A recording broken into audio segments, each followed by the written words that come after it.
Actually, almost the third year at NAU. For my thesis topic, I really wanted to take a look at what the Field Museum had done in the Hay Hollow Valley back in basically starting in 1959 with a very young William Longacre, probably getting paid peanuts to drive around in a car through a guy named James Carter's ranch. He owned a 73 square kilometer ranch property that extended basically from south of Little Colorado River to the south end of the Hay Hollow Valley. So a huge parcel. He gave John Ronaldo, Paul Martin, William Longacre carte blanche to do whatever they wanted. And a few years later, the new archaeology booms up, and then people like Louis Binford step in, who was at the University of Chicago, while Paul Martin was the curator of anthropology at the Field Museum. So Binford was basically sending his students out to the Hay Hollow Valley to test out this wacky new archaeology, which turned out to actually be a pretty good idea.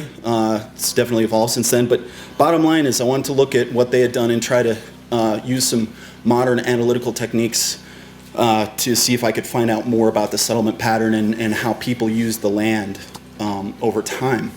They did an extensive survey of the central portion of the valley. They recorded, I think, about 299 sites.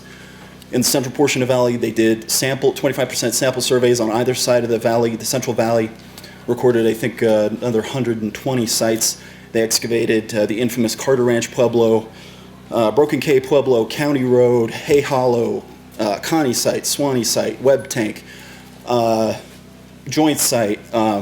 They did extensive research from 1959 to 1974. U of A took over in the actually 72 or 73 because Paul Martin retired and then he died a year later. And the archaeological community of the Southwest stepped in and said, we're going to finish this work that you began. So basically what we're looking at in the Hay Hollow Valley is a near continuous or continuous occupation from probably the late or the early Archaic, which is pretty amazing if you can consider that there are other parts of the Southwest that are abandoned periodically. There's no sign that this area was ever abandoned before about AD 1325. And even then, most of the people who lived there, they had their pick of the litter of what other aggregated pueblos to go to that were within maybe a day's walk, if less. 4 Mile Ruin, Bailey Ruin, Shumway, Grasshopper if you wanted to go further, Point of Pines, and then not to mention all of the large aggregated pueblos in the Cibola core, El Moro, Cluckhone Ruin, all of that stuff.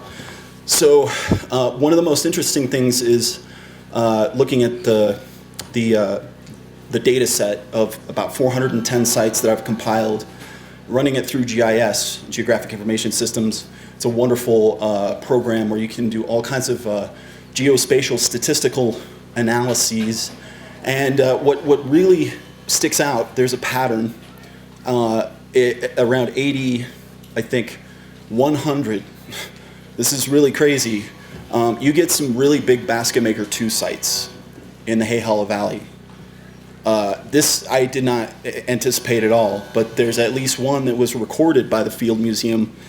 It's 56,000 square meters. It's 40 probably habitation features, 30 extramural, very, very little brownware pottery, and some late Archaic dark points. So it's actually part of a larger site complex that could span the late Archaic all the way into early Basket Maker 3. And here's the kicker. It's got an oversized, centrally located, rectangular-shaped flagstone or upright sandstone and sandstone boulder lined pit structure, which has a diameter about 35 square meters. So I don't know what's going on there. It doesn't look like all the structures are inhabited simultaneously, or the whole thing's contemporaneous. But it's something I did not expect to see out there. So that was really cool. So anyway, it's on a mesa top.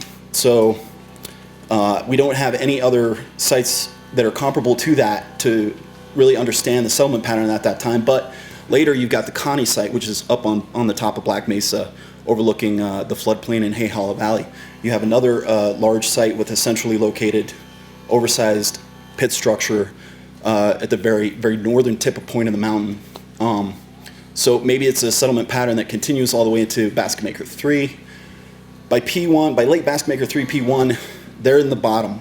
They're right above the floodplain, and they are probably intensively farming that floodplain. It's an amazing catchment area of about 3 or 4 watersheds, and they all channel into 1 or 2 or 3 main drainages.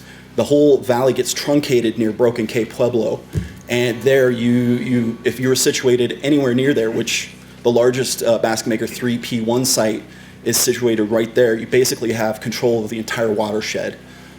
So it's not surprising. Later, what happens, and this is something that the people of the Field Museum noted, there was a huge population expansion around AD 950, and they infer that based on the number of sites. Half the number of sites in my data set date between AD 950 and 1150, but I'm looking at AD 100 to AD 1325. So if you can imagine that, you get a huge spike in the number of sites, and they're not in the floodplain anymore, they're all over. So what I am interested in finding out is this I think I'm stepping on the cord, that's what's going on.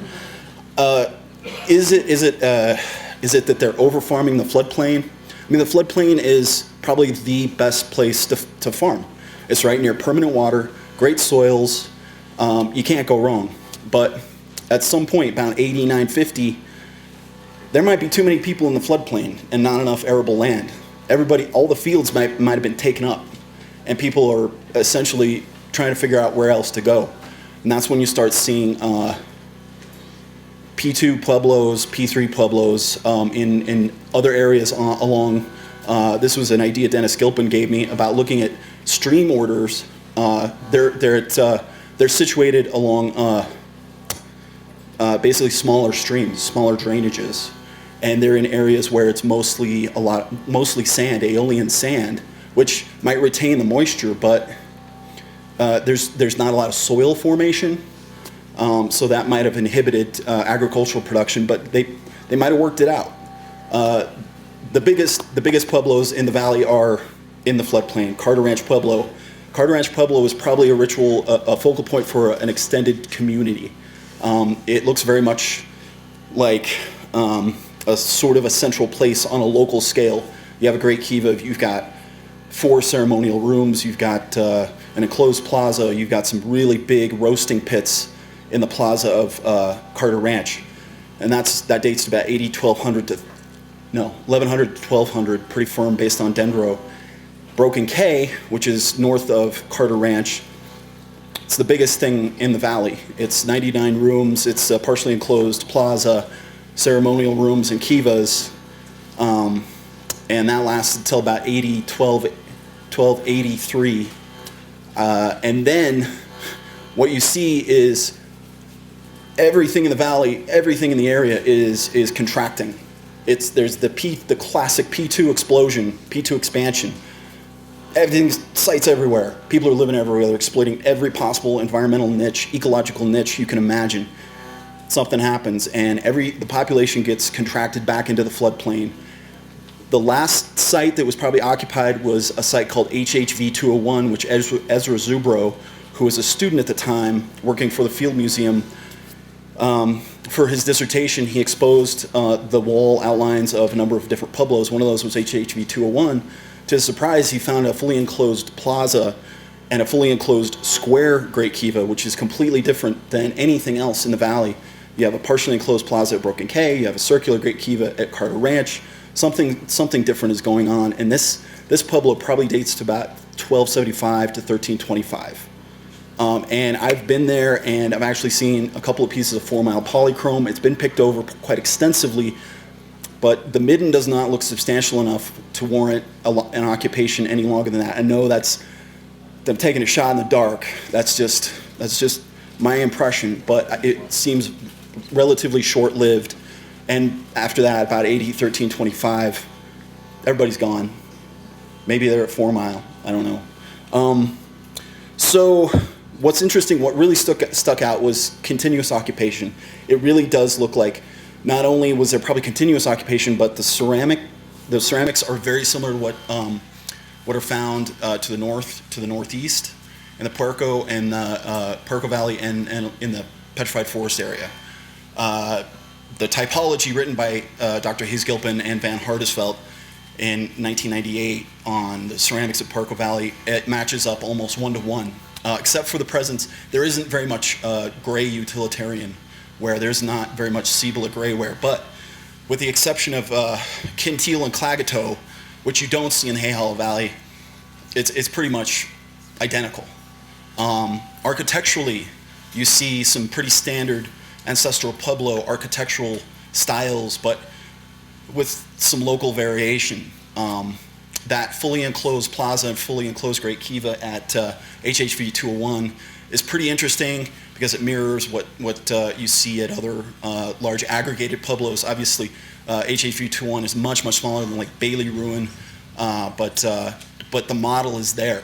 And my personal feeling is that the Kayenta migration to the south was going right through, maybe not Hay Hollow Valley, but nearby, which I think is very, very interesting. No perforated plates. I haven't seen anything on the ground surface out there that is a smoking gun for actual Kayenta potters. But so I really think that that area is interesting because there's a certain level of resilience. I think that people in the Hay Hollow Valley, based on the architectural data, the ceramic data, the settlement data, were very resilient. They were interdependent, clearly, and based on what appears to be definite like dispersed communities, clustered communities, and then a very small but clearly aggregated community, and that they were very adaptable. And I think the landscape was actually very, very favorable for not only hunting and foraging during the Archaic, but later on when people started to farm and then intensively farm. So that's what's going in my thesis. 20 years from now, somebody's probably going to come along and say, yeah, he's totally wrong. He's all wrong. But yeah, I welcome more research in that area because I will say one last note. Chronometric data is severely lacking. There's great spatial data. There's great in terms of settlement patterns. There's good data to support changes in settlement patterns, but chronology is horrible. And if there are any rich people who really want to donate to run like 1,000 ASM or did I say that right? ASM? AMS dates, come talk to me. All right. Thank you so much.